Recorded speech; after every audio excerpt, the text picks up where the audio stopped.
¿Sabías que la depresión afecta a más de 300 millones de personas en el mundo y que es la principal causa de discapacidad a nivel mundial en cuanto a la pérdida de años de vida saludables?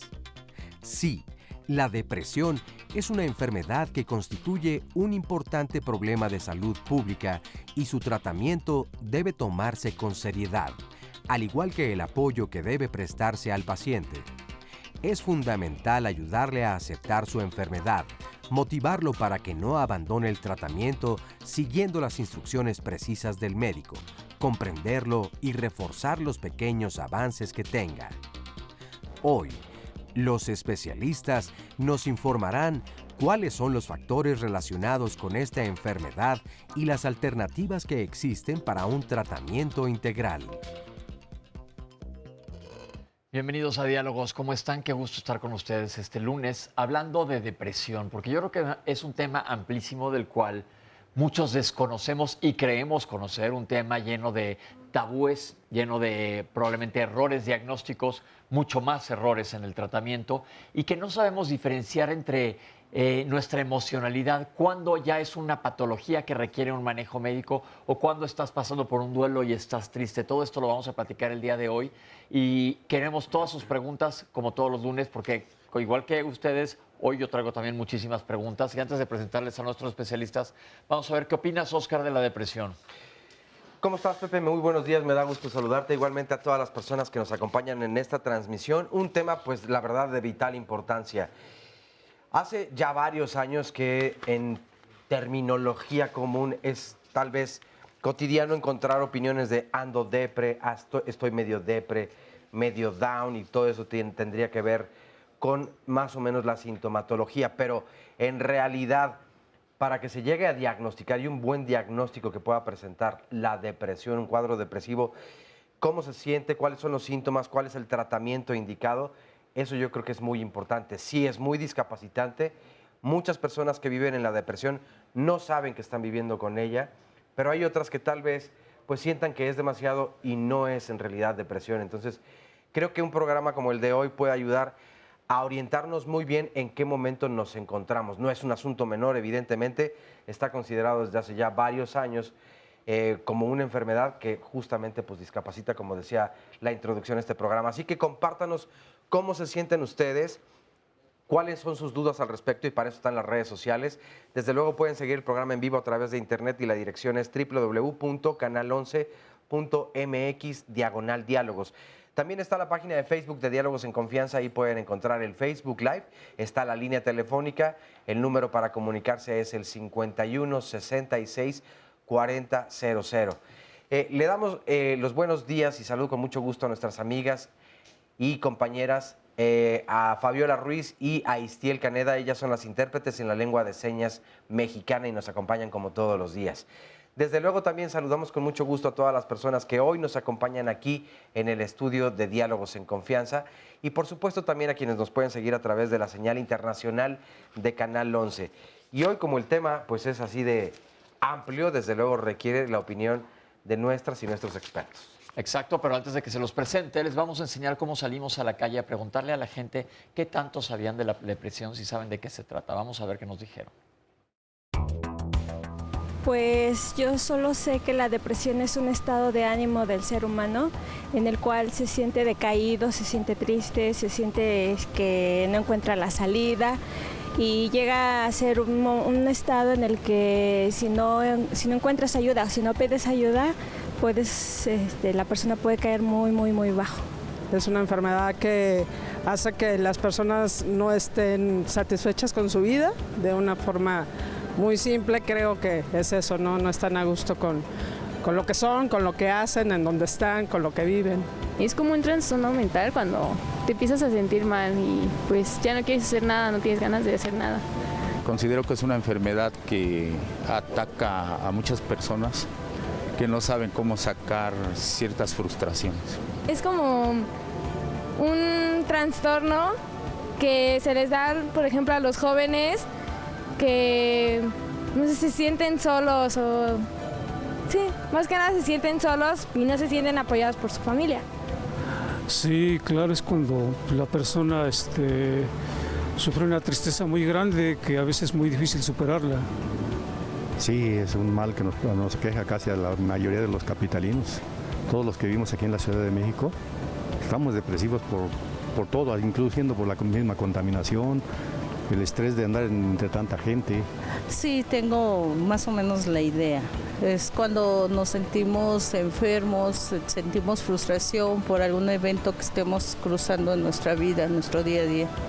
Es cuando, digamos, tienes unas emociones como que bajan tus emociones, como que no quieres hacer nada, estás cansado, te sientes, no tienes motivación. Es un estado mental y físico donde te sientes muy mal, te agobian todos los problemas y sientes casi morir, ¿no? Te quieres morir. Hoy tenemos casa llena y les voy a presentar a los especialistas que nos acompañan. En primer lugar, la doctora María Yoldi Negrete, bienvenida. Gracias. Psiquiatra especialista en trastornos afectivos del Instituto Nacional de Psiquiatría. Nos acompaña también la doctora Gabriela García, psicóloga del programa Crisis, Emergencia y Atención al Suicidio, CREAS de la UNAM de FES Iztacala y directora de Cuéntame AC, bienvenida. Gracias. La doctora Vanessa Muñoz Jove, bienvenida. Gracias. Psiquiatra y psicoanalista. Bien, damos la vuelta de regreso al doctor Peña de León, Edilberto Peña de León, bienvenido. Gracias. Neuropsiquiatra, director de investigación del Instituto de Neurociencias, Investigación y Desarrollo Emocional, INCIDE. Y también, de regreso, bienvenido, el doctor Humberto Nicolini, psiquiatra e investigador en el Instituto Nacional de Medicina Genómica de la Secretaría de Salud. Doctores, bienvenidos. Qué bueno que tenemos casa llena con este tema que yo creo que es importante que traigamos a la mesa porque todo el mundo lo habla medio escondidas o es que está deprimido. Entonces decimos, aquí hay que hablar las cosas como son y hay que buscar soluciones. ¿Cuál es el panorama de la depresión en nuestro país comparado con el resto del mundo? ¿Quién quiera de ustedes? Nos lanzamos. Mira, pues yo creo que el panorama epidemiológico estamos igual probablemente que el resto del mundo. Es una enfermedad de muy alta frecuencia, es probablemente al mismo nivel que la diabetes. Mellitos, estamos sobre el 10% de la población que va a tener depresión en algún momento de su vida.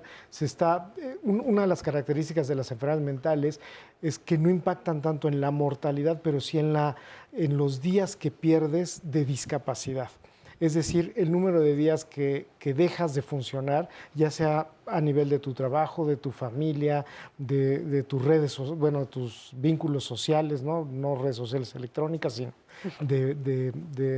pues de salir con tus amigos, de todas tus conexiones que tienes. Y se ha programado que la depresión para en los siguientes 10 años va a ser la primera causa de discapacidad a nivel de todas las enfermedades que aquejan a las personas. Es la visión de la Organización Mundial de la Salud. Entonces, ¿verdad? Es un problema de salud pública en términos de discapacidad para las personas. Por eso es que le ponemos mucha atención en salud. Le ponemos mucha atención en salud, pero ¿qué tanta información adecuada hay allá afuera para la gente? Precisamente al respecto de eso quiero compartirte este comentario que nos manda Francisco Nava López, a quien le agradezco, y dice: la depresión es un abandono de sí mismo muy difícil de llevar. Gracias por el programa y buenos días. ¿Será eso? O sea, ¿creemos que es un abandono de nosotros mismos o es algo que no podemos controlar? No, creo que hay que dejar en claro que la depresión es ante todo una enfermedad. Igual que todas las demás, igual que una neumonía, igual que una infección, igual que un cáncer, la depresión es una enfermedad, tiene criterios clínicos que ahorita platicaremos de ellos bien específicos, ni es cuestión de culpa, ni es debilidad de carácter, ni es un castigo divino. Muchas veces se confunde con el hecho de échale ganitas, que es lo peor que le puedes decir a una persona con depresión. Es como si a alguien con una migraña le dijeras, échale ganas, quítate el dolor de cabeza, mentalízate, todo es mental.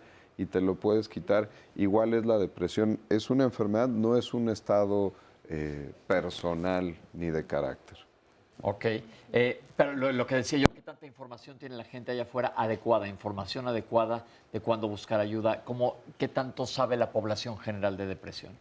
Yo creo que hay información escasa, es poca la que hay, y yo creo que unos 20, 30 años para acá se ha utilizado mucho los diagnósticos psiquiátricos como una etiqueta, como una forma de llamar a las personas sin realmente tener conocimiento, lo cual no nos ha ayudado. Claro, ¿no? Es decir, es que andas muy bipolar. Exactamente, sí. Andas muy bipolar o andas deprimida cuando lo que tienes a lo mejor es una tristeza. Y eso no ayuda a la información que tiene que llegar a la gente. Yo creo que realmente la información es poca y no es buena. Esa es mi percepción. Tenemos una cápsula que nos enseña cómo es el panorama, porque como están dándonos ustedes números, son verdaderamente números gigantescos de lo que estamos hablando, y vamos a ver cómo está la depresión en nuestro país y en el mundo, y regresamos a definir lo que es la depresión. El panorama general de la depresión en el mundo, la depresión es una enfermedad que está distribuida alrededor del mundo. Es una enfermedad que se puede dar tanto en poblaciones urbanas como en poblaciones rurales. Antes se pensaba que daba mucho más a las mujeres que a los hombres, pero los estudios actuales nos muestran que esa tendencia puede ser que el hombre no buscaba tanto la ayuda como la mujer antes lo hacía. En la actualidad vemos que la depresión en nuestro país es un problema que va en crecimiento y que los últimos estudios grandes nos muestran una prevalencia cercana del 12 al 14% en una población urbana. Porque hay una tendencia del aumento de la depresión. Siempre es como una pregunta muy recurrente. Me decían, es que doctor, antes las personas no se deprimían tanto. La verdad es que los tipos de preocupaciones van a ir cambiando. Para entender por qué esta alza, para entender un poquito más por qué va incrementándose, tenemos que entender estos factores de estrés. Vamos a entender entonces la depresión como una enfermedad neurobiológica en donde las situaciones del medio están influyendo a las situaciones que está experimentando la persona.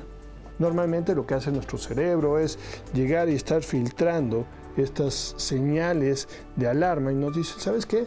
Vamos a poder superar este problema de esta manera, vamos a poder superar este problema de esta o de esta forma.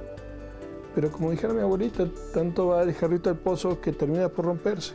Entonces llega un momento en donde nuestras defensas o nuestros filtros ya no son suficientes y empiezan a tener estas fallas en donde nosotros ya no vemos la solución tan fácil. Ya no estamos experimentando esta parte en donde la vida pues, tiene tanta facilidad para resolverse o tanto sabor. Y entonces es cuando vienen muchos de estos síntomas ansiosos o depresivos. Si nosotros nos fijamos en lo que experimentamos, con lo que vemos en las noticias a diario, con esta parte de lo que nos está pidiendo cada vez más la sociedad y lo que se espera de nosotros en nuestra sociedad, pues cada vez tenemos más señales de alerta y eso hace que en nuestras poblaciones posiblemente vaya aumentando esta parte de depresión. ¿De qué manera se pueden disminuir los casos de depresión en México? Yo creo que una de las partes principales va a ser entender las nuevas vías que se están estudiando en la depresión. Muchas de estas vías tienen que ver con factores inflamatorios. Es decir, tenemos que ver que hay unas situaciones en donde el cuerpo se estresa, hay inflamaciones y que enfermedades crónicas como la diabetes o como la hipertensión también son un cuadro donde hay un estrés metabólico del cuerpo. Tenemos que saber que también va a haber personas más susceptibles a esto que otras y que entonces el factor genético ahí también va a hacer que algunas personas se puedan deprimir más fácil que otro grupo de personas. Doctora Yoldi, a ver, vamos a empezar a barajear esto poco a poco. Si estamos viendo que cada vez hay más depresión en el mundo, ¿quiere decir que el mayor acceso a información, no sé si podemos decir la saturación de información o el mayor acceso, es un factor predisponente? Pues no, yo pienso que sí hay varias cosas de la sociedad actual que favorecen la depresión de diferentes formas. Por ejemplo, una que se haya perdido mucho como el apoyo social, o sea, el que ahora ya seamos mucho más distantes, En México hasta eso no pasa tanto como en otros países, no sería el principal factor, sí quizás pasa más en países más de primer mundo, por decirlo así, donde el Estado viene a superar, sí, y donde se desaparece mucho a la comunidad y el apoyo de la comunidad. Pero la depresión es algo que tenemos descripciones desde los griegos, o sea, es algo que desde hace mucho tiempo que existe, ¿no? Y la información yo creo que más bien acerca a la gente al tratamiento adecuado y a que mejore. Entonces, eso es una enfermedad que cada vez estamos viendo más. ¿Qué tan jóvenes pueden ser, doctora? Usted que ve jóvenes y adolescentes. Antes se pensaba que los niños no podían deprimirse, ¿no? Se tenía esta idea de que la infancia era el momento ideal de la vida donde todo es alegría. Sabemos actualmente que los niños presentan depresión desde tan jóvenes como pues, niños preescolares pueden presentar depresión, obviamente en la edad escolar, que es difícil del diagnóstico porque es una etapa de mucha tranquilidad para los niños, de aprendizaje, de crecimiento, pero el niño puede presentar depresión. Y obviamente en los adolescentes es algo que tenemos clarísimo, ¿no? La principal causa de muerte en adolescentes es el suicidio. No siempre relacionado con depresión, pero puede ser una causa importante. Lo que hay que tener muy presente es que las manifestaciones clínicas de la depresión en niños y adolescentes van a ser diferentes. El niño no puede estar acostado llorando y lamentándose porque simplemente necesita moverse. Entonces sus manifestaciones van a ser muy diferentes y es difícil hacer el diagnóstico por eso. Ahorita vamos a ir a manifestaciones, pero sigo un poco más atrás en cuanto a epidemiología y etiología. ¿Quiénes son vulnerables? ¿Quiénes somos más vulnerables o qué factores de riesgo existen? Quien quiera. Siempre es el gran debate de por qué te deprimes, ¿no? Y podemos hacerlo como un componente de varias ramas. Multifactorial sería la respuesta. Hay una susceptibilidad genética. Si yo tengo familiares en primer grado que se han deprimido, mi posibilidad de deprimirme crece. Hay una combinación bioquímica de neurotransmisores con la cual yo tengo en mi cerebro que si se empieza a fracturar, entonces ya hay problemas, y los problemas sociales. Ok, entonces existe un componente genético, es decir, yo tengo familiares deprimidos, es factible que yo me vaya a deprimir. Otro es cómo estén jugando mis neurotransmisores, pero ahí no tengo yo ninguna injerencia. No. Y la tercera que vamos a hablar ahorita que regresemos después de este corte son los factores sociales que ya nos abrieron un poco el panorama para saber qué es lo que nos puede indicar que vamos hacia una depresión, y lo que buscamos aquí es que estemos bien informados. No se vayan, vamos a un corte y regresamos con ustedes. ¿Qué pasa en el cerebro cuando estamos deprimidos? Lo primero que tenemos que entender es que cada una de las funciones o cada una de las estructuras cerebrales tiene una función específica, pero que funcionan como en red. Cada una se está comunicando con otra y tenemos que saber que estas comunicaciones son bilaterales. No es tan solo que el sistema de las emociones, el sistema límbico, se comunique con la corteza prefrontal y funciones ejecutivas, sino que van ida y vuelta estas señales. Cuando nosotros empezamos a experimentar depresión, vemos que esta actividad de las señales del sistema límbico, del sistema emocional, están muy encendidas y que la parte de la corteza prefrontal, las partes que son el filtro, no está funcionando adecuadamente para regular estas señales. Entonces, los estímulos que parecen negativos se ven todavía más negativos, mientras que los positivos no son tan positivos.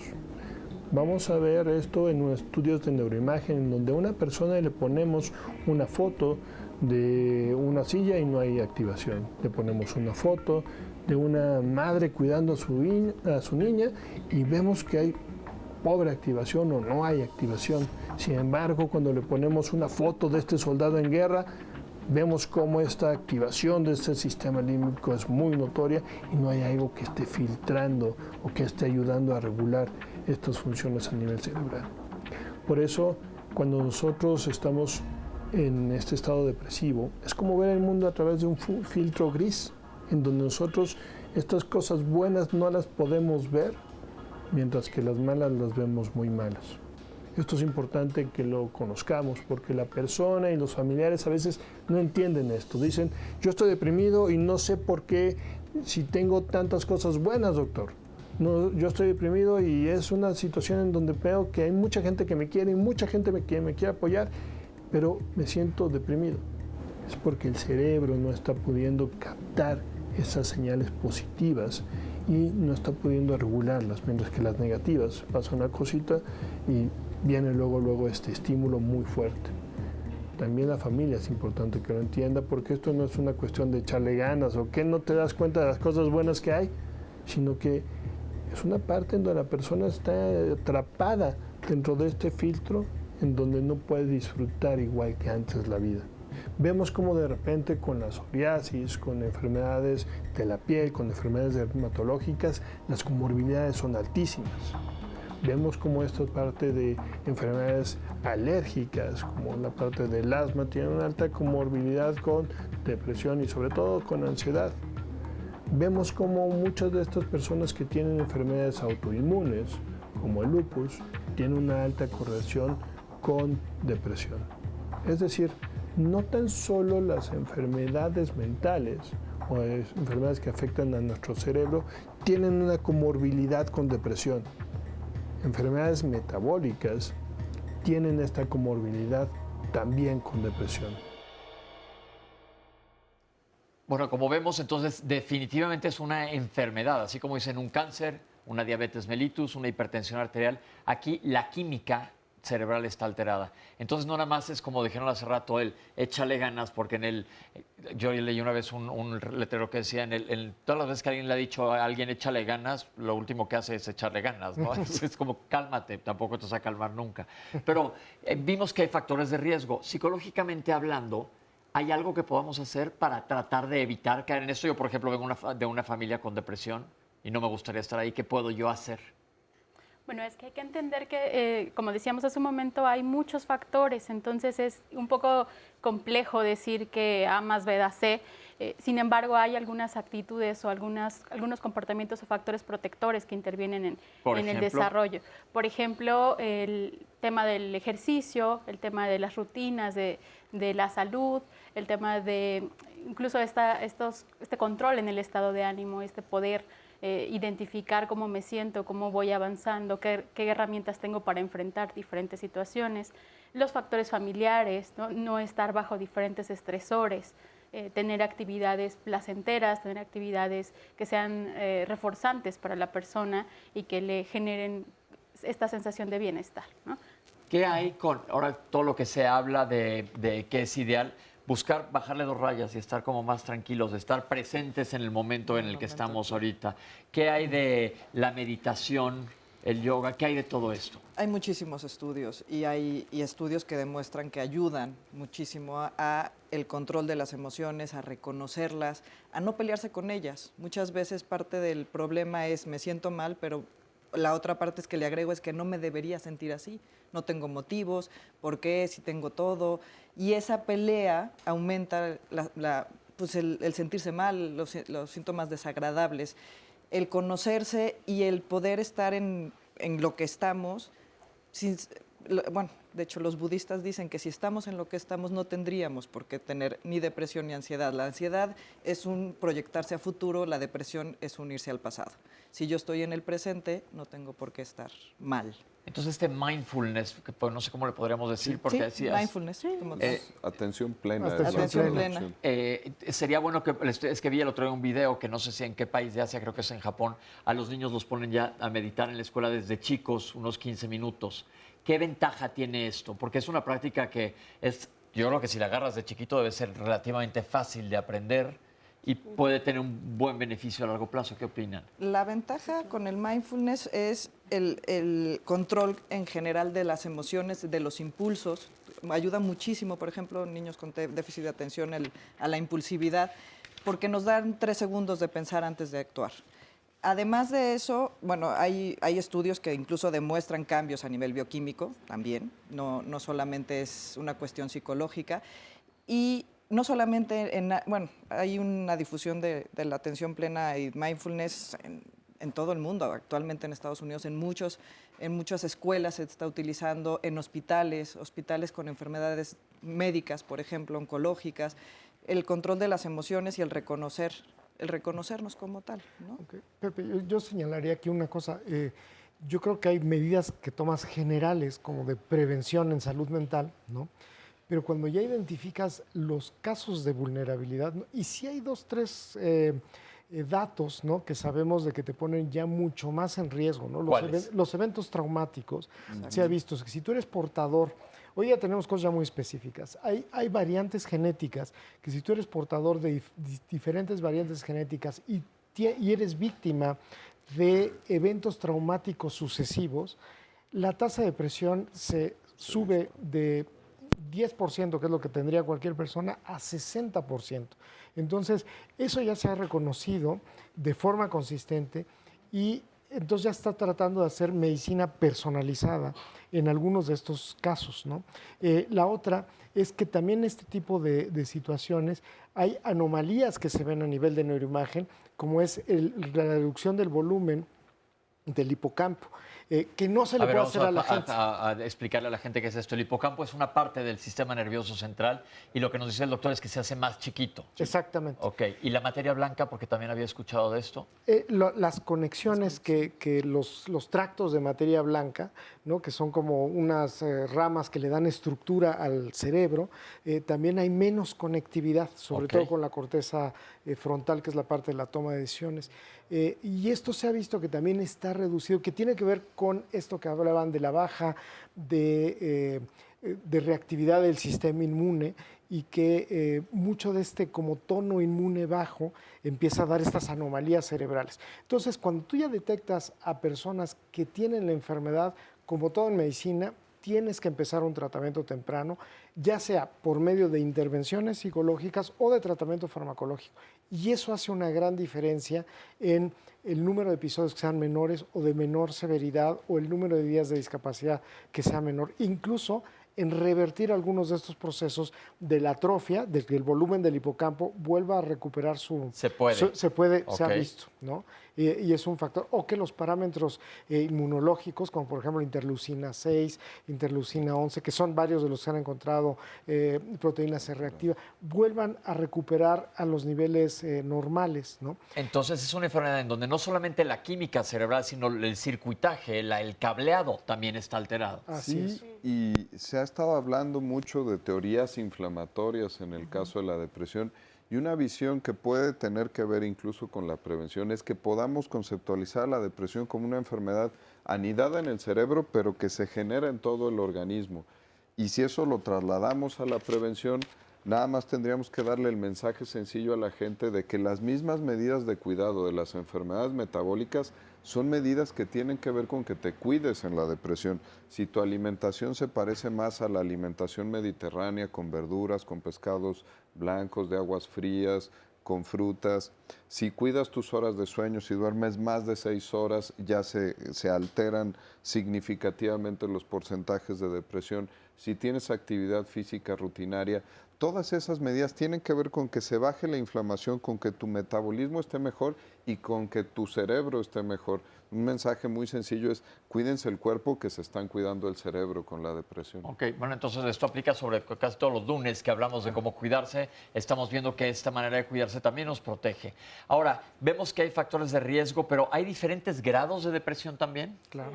Yo, antes de pasar a ese tema, también quisiera decir que parte del cuidarse es también saber qué no hacer para empeorarla. O sea, por ejemplo, alcohol, drogas, la empeoran de forma exponencial, ¿no? Entonces también evitar eso. Evitar alcohol y evitar drogas cuando empieza a ver que estás deprimido. Pero ahora sí, Evitar aislarse.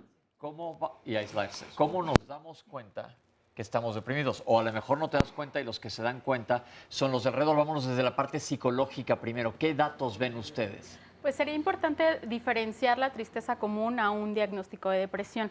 Regularmente se utiliza el término depresión de manera muy coloquial, ¿no? Cualquiera dice estoy deprimido y no lo podemos diferenciar. Para poder hablar de que hay un criterio se debe cumplir con diferentes factores, como estar triste la mayor parte del tiempo, presentar como esta sintomatología depresiva por al menos 15 días. ¿Cuál es la sintomatología? Estar triste, tener desmotivación, esta pérdida de ánimo, pérdida de de motivación, dificultades en el sueño, ya sea dormir mucho, dormir poco, dificultades para el apetito. A veces hay personas que tienen como estos cambios, comen de más, empiezan a perder el apetito, estos pensamientos como pesimistas, como pensamientos de muerte, dificultades para concentrarse, pérdida de intereses, estas cosas que antes me generaban mucha emoción o que me gustaban mucho, de repente empiezan a perder mucho sentido. Algo complicado con respecto al tema de identificar la depresión es que hay un estigma importante. La gente piensa o la gente alrededor pareciera como que no le dan esta seriedad o esta importancia que tiene, ¿no? Es como, esto que decían hace rato, échale ganas. Y un punto es que te sientes mal, o sea, estos síntomas evidentemente son los claves del ánimo, la energía, el sueño, la ansiedad, ¿no? Esto que mencionaba Gaby, ¿no? La esperanza. O sea, pero verdaderamente te sientes muy mal y te ves muy mal, ¿no? O sea, la gente que está padeciendo una depresión es una enfermedad que verdaderamente estás enfermo y la gente lo nota. Muchas veces los seres humanos somos malos para monitorear nuestra propia conducta. Pero los demás. Y los demás se dan cuenta, ¿no? De la familia. Claro, hay veces que parte de la depresión te hace que te aísle y luego no hay quien se dé cuenta. Pero cuando hay gente a tu alrededor, si se dan cuenta, también es obligación o es una obligación moral, digamos, de la familia o de tus amigos, de que pues traten de alertar que te tienes que tratar. Por parte de lo que se lesiona es la voluntad. Y el ir a tratamiento cuesta muchísimo cuando estás deprimido. Entonces, un factor muy importante es que te tienen que ayudar a llevarte a tratamiento, un familiar o alguien que esté cerca de ti. El deprimido tradicionalmente tiene una dificultad básica en la toma de decisiones. Entonces, si encima de que tengo que reconocer que estoy deprimido, que haciendo un paréntesis, hay zonas neurológicas que tienen que ver con ese automonitoreo que se descomponen en la depresión. Entonces yo no me monitoreo de forma correcta. Entonces si encima de eso me exigen a mí que me haga responsable y yo solito tome la decisión de ir a tratamiento, me cuesta mucho trabajo por los mismos síntomas de la depresión. Es como un contrasentido exigirle a un deprimido que vaya y se trate. Tiene mucha razón Humberto en esto de que la red social, como lo decía María, es una parte básica para no deprimirme, pero es una parte básica para que me trate adecuadamente. Ahora, ¿cuándo podemos decir que ya hay una depresión? Por ejemplo, después de un evento traumático, no sé, se le muere la pareja a alguien, se le muere un hijo o lo amputaron, no sé, una enfermedad grande. Después de eso, normalmente todo el mundo tendemos a caernos, ¿no? Que eso supongo que es perfectamente normal. ¿Cuánto tiempo es normal antes de que una persona se vuelva a levantar? ¿Cuánto tiempo es, no sé si se diga diciendo, un duelo? Sí, existe el duelo. El duelo es un fenómeno humano. El duelo es la pérdida de algo que era importante para nosotros, que de hecho nos constituía, ¿no? La persona, en las relaciones interpersonales, nosotros somos lo que somos gracias a la conexión con los demás. Nos enriquecemos a los demás. Cuando perdemos a alguien significativo en este sentido, obviamente perdemos algo y entra el duelo, hay tristeza, hay un recogimiento, hay un irse para atrás para curarse, ¿no? Un poco como animales que somos, ¿no? Nos vamos para atrás. Cuando hablamos de duelo y cuando hablamos de depresión, depende muchísimo de la pérdida, depende muchísimo de los antecedentes de la persona, como hemos dicho, y depende también de los síntomas que tenga. No es tanto el tiempo. Podemos estar en duelo un tiempo, pero ser funcionales, tratar de pues más o menos sobrellevarlo. El caso es si ese duelo me lleva a lo mejor a encerrarse, a tener ideación suicida, a tener una desesperanza que me lleve a estas ideaciones suicidas. O sea, también importa mucho el nivel de sintomatología, el grado de sintomatología que tenga en el duelo. No es lo mismo la pérdida de un amigo, que es muy dura, o la pérdida de un hijo, ¿no? Claro. Entonces, vamos a ver qué síntomas tiene la persona, cómo los va sobrellevando y qué acompañamientos y qué apoyo podemos darle también al duelo. Entonces no existe un tiempo de duelo normal. A ver, sí lo marcan los libros, pero a final de cuentas el paciente nunca se lee el libro. Entonces, sí podemos, dicen que el duelo son 3 meses. El duelo normal. Normal, pero bueno, ¿quién es normal en esta vida? ¿No? O sea, es más... Vamos a decirle que es como los arquitectos que te dicen, te entrego en un mes. Exactamente, ¿no? Entonces... Exacto. Ideación suicida, por ejemplo, como pues no te vas a esperar 3 meses. No te vas a esperar ¿verdad? 3 o sea, meses, claro. No llega a los 3 meses. O psicosis, ¿no? Que O a veces psicosis, también exacto. es frecuente que tengas un rompimiento psicótico por una pérdida muy importante y eso te puede ocurrir a las 12 horas, ¿no? Entonces, a las 12 horas tienes que intervenir, tienes que hacer un tratamiento porque está en peligro la vida de la persona y la integridad. Preguntabas hace rato, Pepe, y tiene que ver con lo que explicaba Humberto, ¿cuáles niveles de depresión hay? Hay depresión leve, moderada y severa, y la más severa es con los síntomas psicóticos cuando te despegas de la realidad. Ok, pues estamos viendo diferentes aspectos de la depresión, pero vamos a regresar para seguir hablando de ella, ver cómo se diagnostica, cómo tratarla y qué debe hacer la familia y platicar con el público. Ya venimos.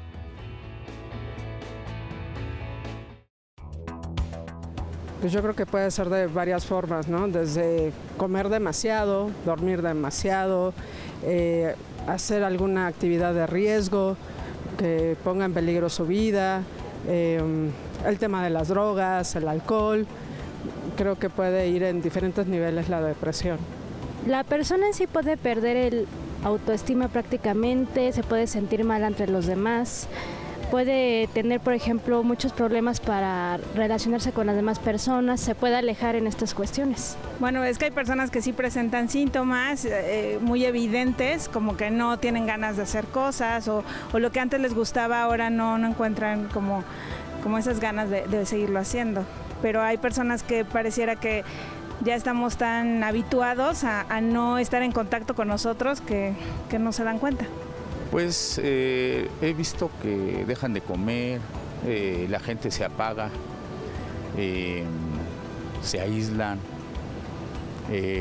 no tienen comunicación con otras personas y de ahí empieza su problema.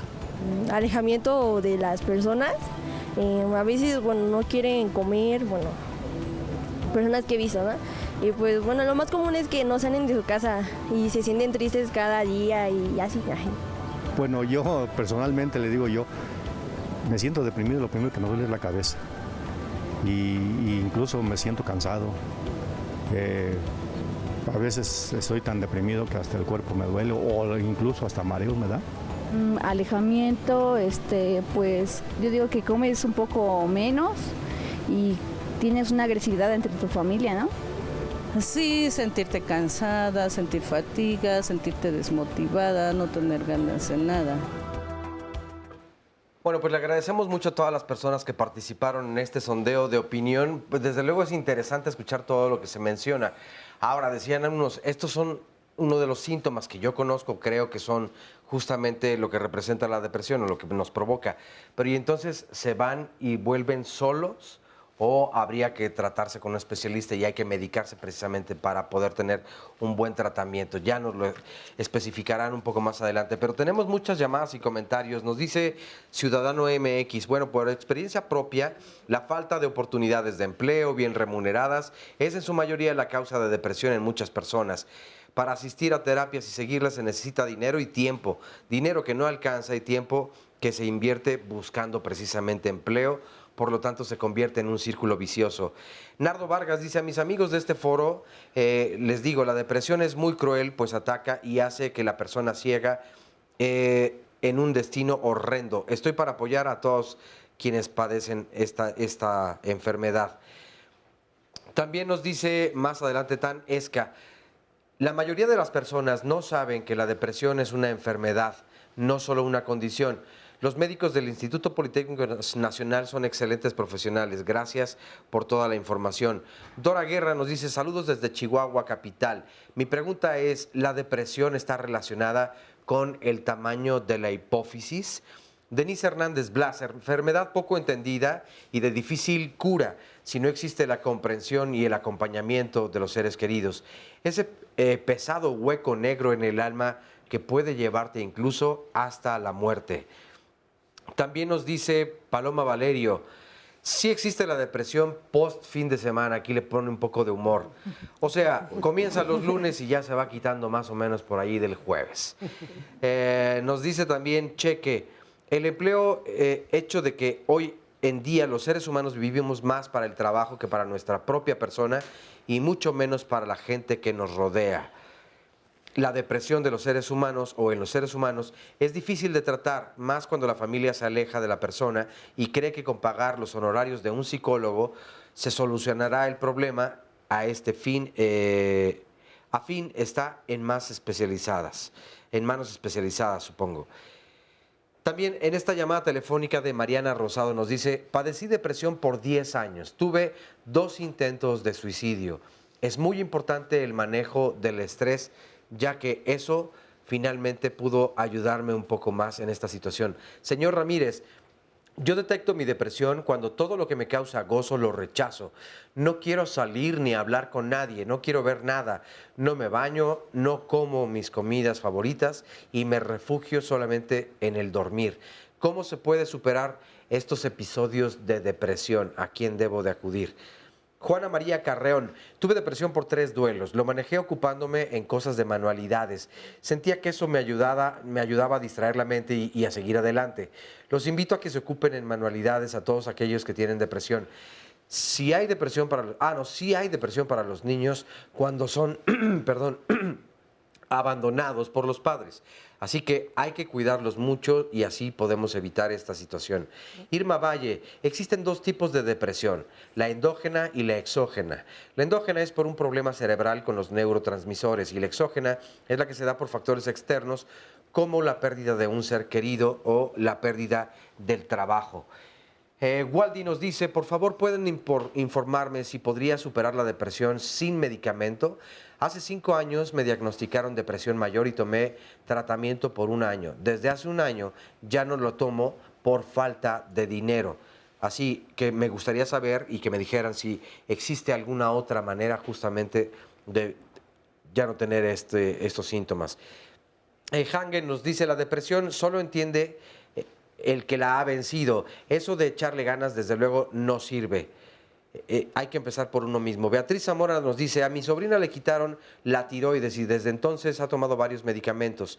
Uno de los medicamentos le causa depresión. Su doctor le ha dado medicamento para la depresión, pero ella, después de tomar eso y los demás medicamentos, ha hecho lo que varias veces ha intentado suicidarse.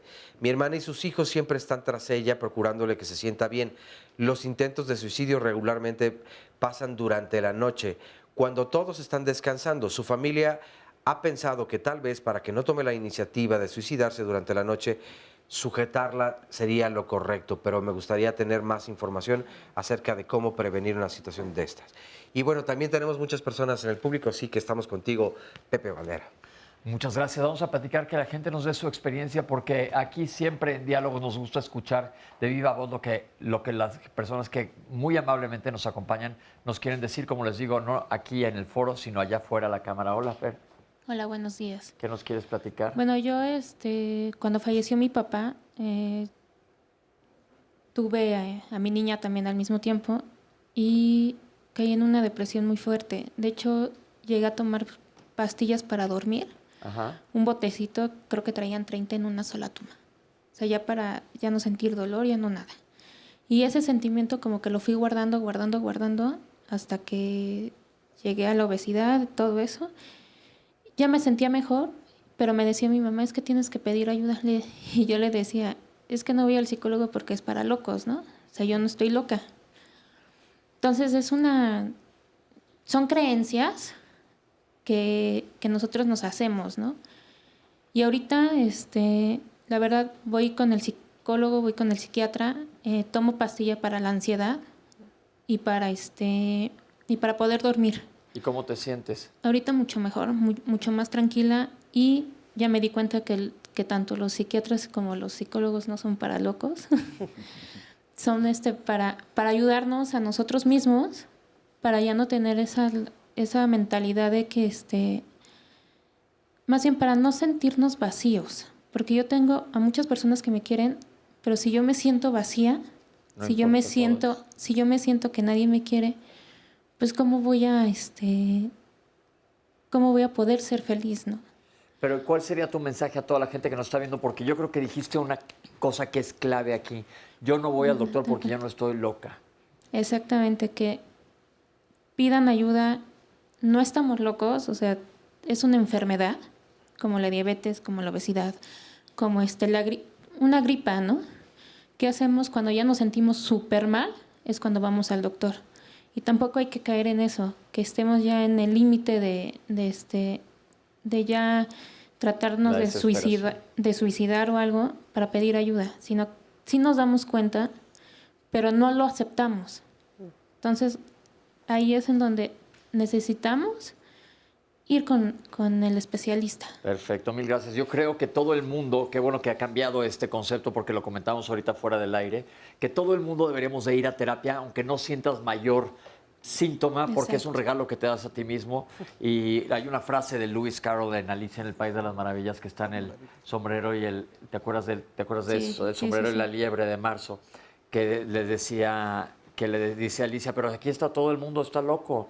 Entonces ellos decían, pues todo el mundo tiene un poquito de locura y las mejores personas son las que tienen algo. Entonces no hay que poner etiquetas, hay que romper creencias, que es justo lo que tú hiciste, y buscar ayuda. Muchas gracias, Fer. Hola, Oscar. Hola, buenos días. ¿Cómo estás? Pues más o menos, la verdad, o sea, un poco lo que dices es que no somos locos, somos personas que no sabemos cómo resolver nuestros problemas y tenemos muchos problemas acumulados y no estamos locos. Entonces, yo sigo tomando tratamiento, estoy con la fluoxetina, con el diazepam, quetiapina, o sea, pero de repente siento que tantos medicamentos no me ayudan y pues también tengo crisis nerviosas, pero lo trato de sobrellevar y también digo que todo problema tiene solución, se llama lo bueno, entonces también depende mucho de ti mismo. Si tú quieres salir adelante, tú lo puedes hacer. No necesitas de los medicamentos, también se necesita de voluntad y lo puedes hacer con... ¿Te has algunas veces sentido que no tienes voluntad? Sí, bueno, no es que no tenga voluntad, tengo una flojera inmensa, tengo una depresión de hace 2 años o 3 años, se acaba de morir mi abuela y entonces ha aumentado un poco, he empezado incluso en el suicidio, pero pues ya como que más o menos voy un poco mejor. ¿Qué edad tienes? Tengo 25 años. ¿Desde qué edad empezaste?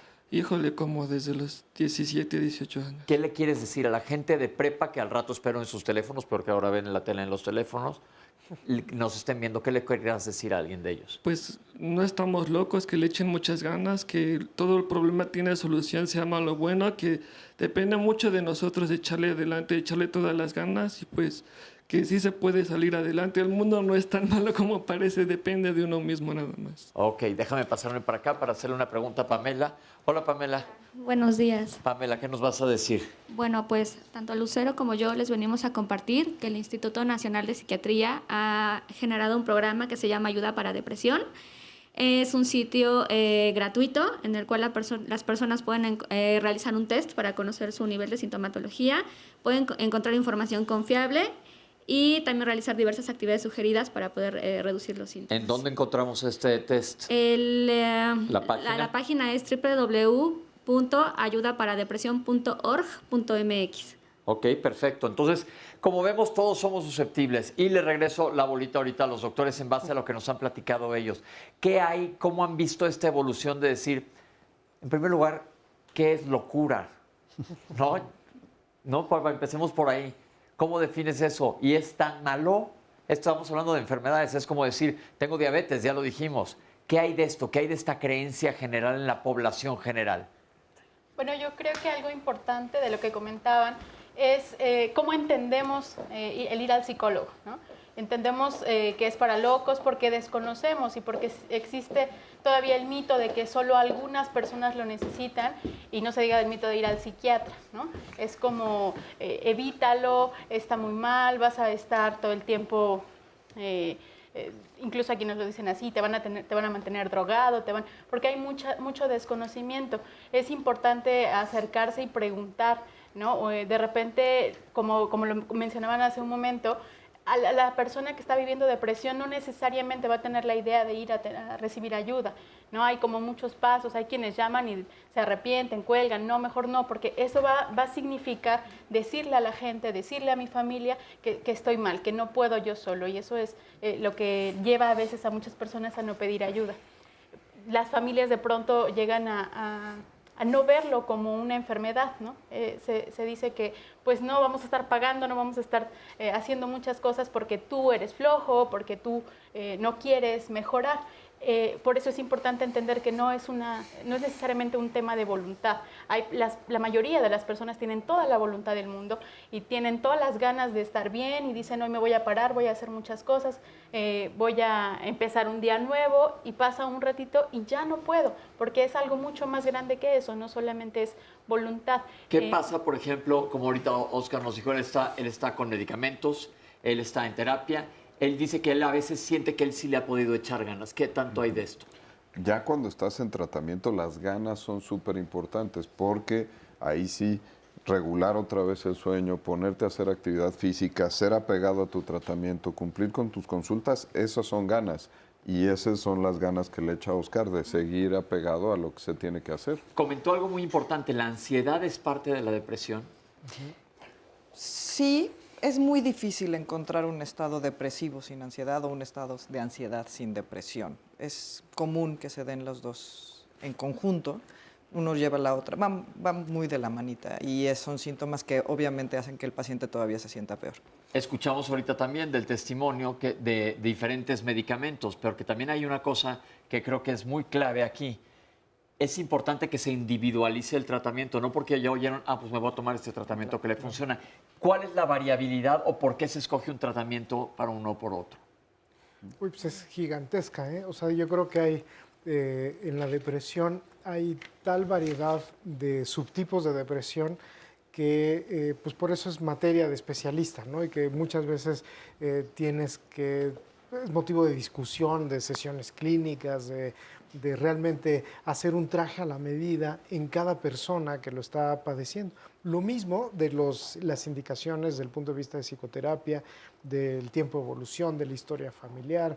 O sea, hay muchos factores que tienes que tomar en cuenta para realmente hacer la prescripción o la mezcla de recursos farmacológicos para poder hacer un tratamiento exitoso en una persona con depresión. En específico con los medicamentos, nosotros sabemos qué tipo de síntomas corresponden a cada deficiencia de los neurotransmisores que se comentaban. Entonces, a través de la entrevista clínica, tú puedes irte dando una idea de cuáles neurotransmisores están más afectados en el paciente, y así puedes hacer una elección a la medida del medicamento que mejor le puede quedar a ese paciente. Incluso si hablamos de las psicoterapias, igualmente, hay diferentes tipos de psicoterapia, y recetar una psicoterapia es como recetar un medicamento específico para ese paciente.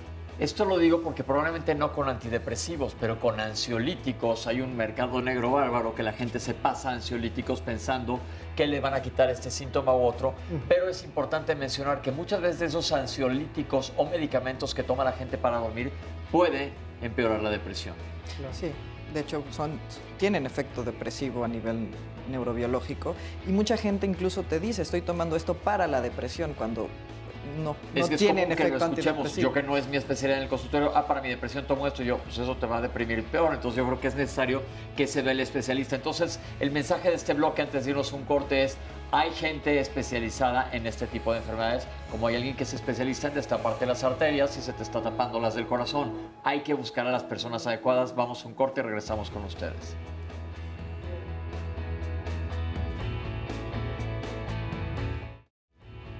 Estamos de vuelta en Diálogos en Confianza, y bueno, mañana también tendremos un tema que es muy interesante, y precisamente vamos a hablar acerca del cerebro, pero el cerebro en las y los adolescentes.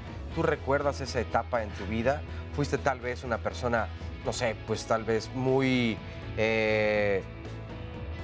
rebelde, o algunas veces te decían flojo o floja? ¿Tenías cambios constantes en la personalidad o en la intensidad de las cosas? ¿Lo vivías de pronto como todo al límite, o no tenías ganas de hacer nada?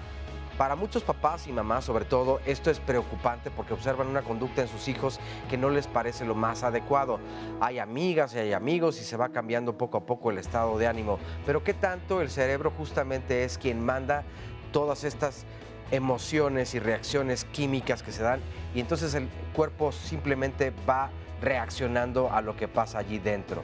Sabemos en realidad cómo funciona y en especial el cerebro de las y los adolescentes, qué es lo que tenemos que entender papás y mamás para poder dar un buen acompañamiento justamente a nuestros hijos. Bueno, pues de esto y mucho más hablaremos mañana en punto de las 9.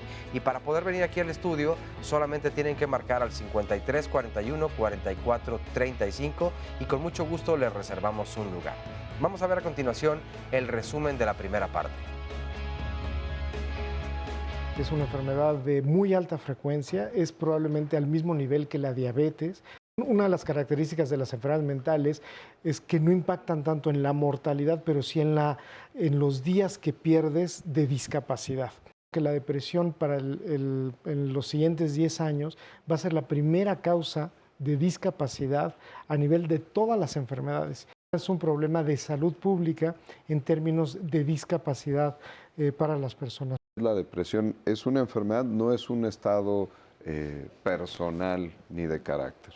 Pero la depresión es algo que tenemos descripciones desde los griegos, o sea, es algo que desde hace mucho tiempo que existe. Sabemos actualmente que los niños presentan depresión desde tan jóvenes como pues, niños preescolares. El niño puede presentar depresión y obviamente en los adolescentes es algo que tenemos clarísimo, ¿no? La principal causa de muerte en adolescentes es el suicidio.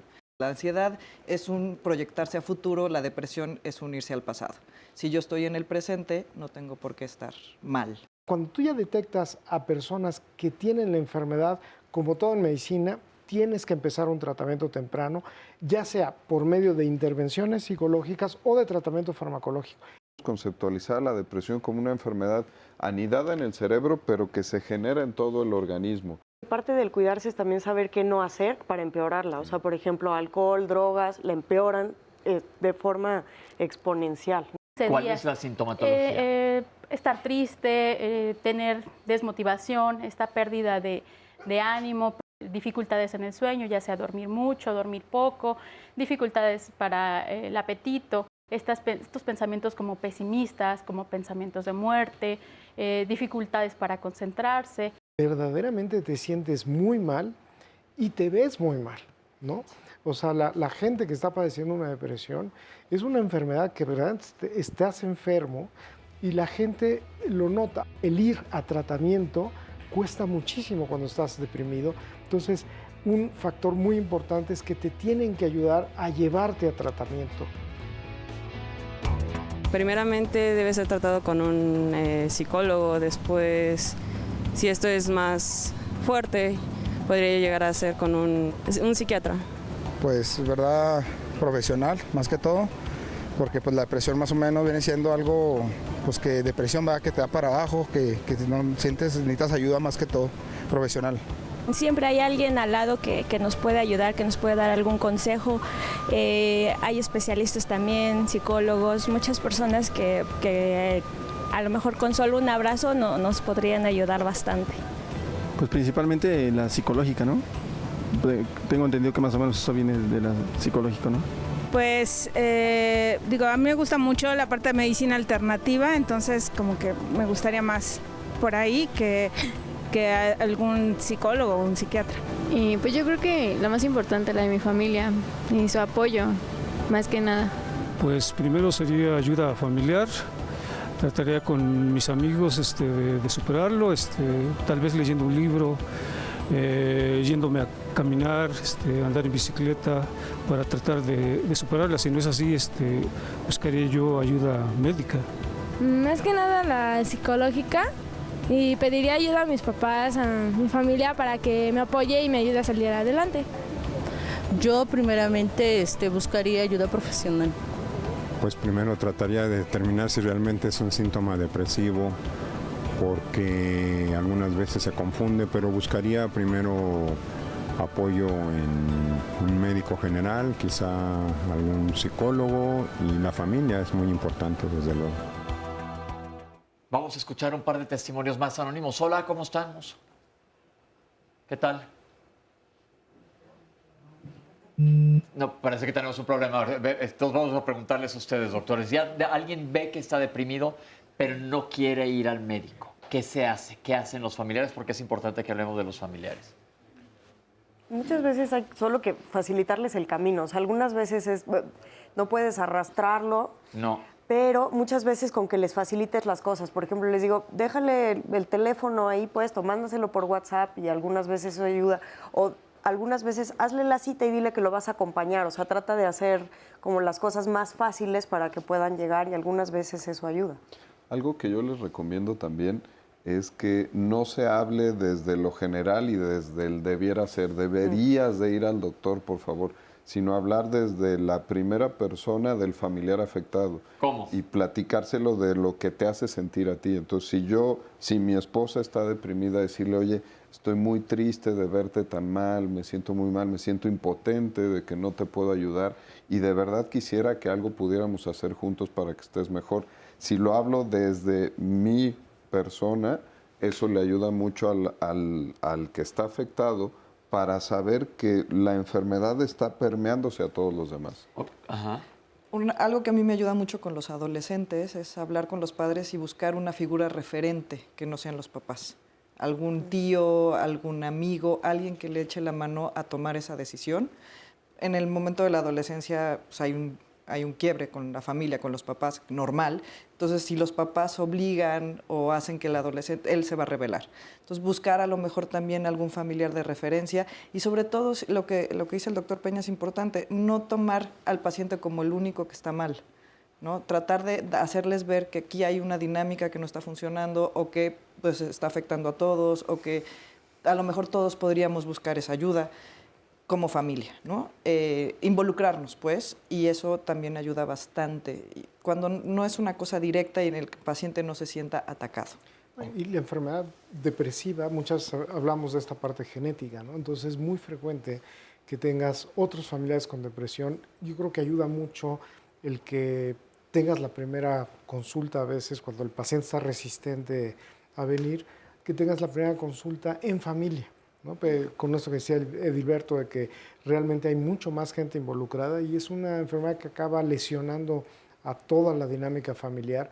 Y entonces cuando viene toda la familia y lo manejas como una consulta hacia la familia, dirigida, claro, a la persona que más lo está padeciendo, de ahí fluye muchísimo mejor el tratamiento. ¿El paciente deprimido se da cuenta que está haciéndole daño al resto de la familia? Porque normalmente como el resto de la familia lo ves, le vale gorro lo que los demás sintamos. No necesariamente, o sea, lo que hablábamos era de que cuando tú estás en depresión, estás con una discapacidad para monitorearte a ti mismo, a muchas de tus acciones. A veces no te das cuenta que estás pasando el día en cama, ¿no?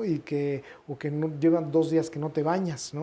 O sea, hasta que alguien más te lo señala y te lo dice, entonces lo vives como agresión y lo vives como un señalamiento de que me están molestando, me están presionando, pero pierdes un poco la noción de esta falta de energía, de motivación, del mismo sufrimiento que está. La persona se siente muy mal, sabe que le está pasando muy mal, pero a veces no es tan claro todas las secuelas o todas las lesiones que está provocando los síntomas.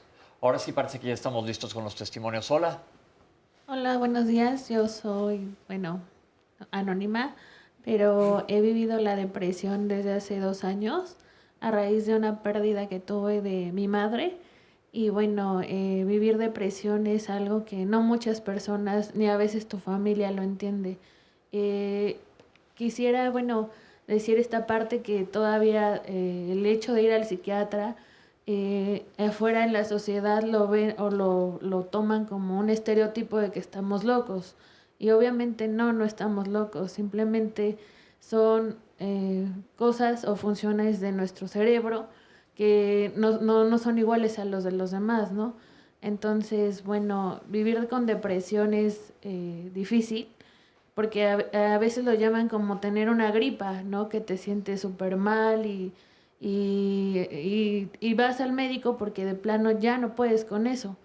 Yo me atiendo en el Instituto Nacional Juan Ramón de la Fuente y ahí es donde he encontrado esta ayuda profesional. Y yo, sí invito a las personas que están viviendo o que sufren o que sienten estos síntomas que acudan a ayuda profesional porque sirve mucho y pues con eso van a poder salir adelante. Y obviamente también el tratamiento médico como lo dicen, nos ayuda bastante. Es como 50 y 50% tú, el tratamiento y la ayuda profesional. Entonces, creo que debemos de ser, la familia debe ser empática con las personas que viven depresión, porque muchas veces no nos entienden o creen que no queremos socializar o creen que queremos estar como en otro lado, pero simplemente pues no hay ganas, así la depresión te da, no tienes ganas de nada. Entonces el apoyo familiar y que sí te entiendan es lo más importante que debe de haber. Perfecto, muchas gracias. ¿Alguien más nos quiera comentar? Buenos días a todos, espero que se encuentren bien. Mi nombre es Bruno, yo también sufrí de una depresión, ¿no? Yo viví en la angustia, tristeza, soledad, miedo, inseguridad, todo eso. Y lo que ahorita comentaban, yo la verdad es que tuve que refugiarme en el alcoholismo, tuve que tocar un fondo de sufrimiento para poder ahora sí que sobresalir de todo eso. Y gracias a Dios y a lo que es el movimiento internacional de 24 horas Matriz Condesa del Grupo de Alcohólicos Anónimos, fue cuando yo empecé a encontrar otra vez la vida y la gloria. Por cierto, y dicho sea de paso, pues bueno, el lunes 13 de agosto va a haber una junta pública de información en el Auditorio Nacional. Esto va a empezar a las 6 de la tarde, en el cual todos están invitados. Para las personas que vivan con esa depresión, inseguridad, miedos, alcoholismo, soledad, vaya, todo eso, pues están cordialmente invitados todos, con todo gusto. Y la verdad yo tuve que visitar ese grupo para poder, ahora sí que, sobresalir adelante, ¿verdad? Y bueno, espero que todos ustedes se encuentren bien y muchas gracias por todo lo que nos están compartiendo. Muchas gracias por sus testimonios. Y la gente está hablando a preguntar, ya lo dijimos, pero les vuelvo a repetir, que cuál es la diferencia entre depresión y ansiedad. La doctora nos lo aclaró hace un rato.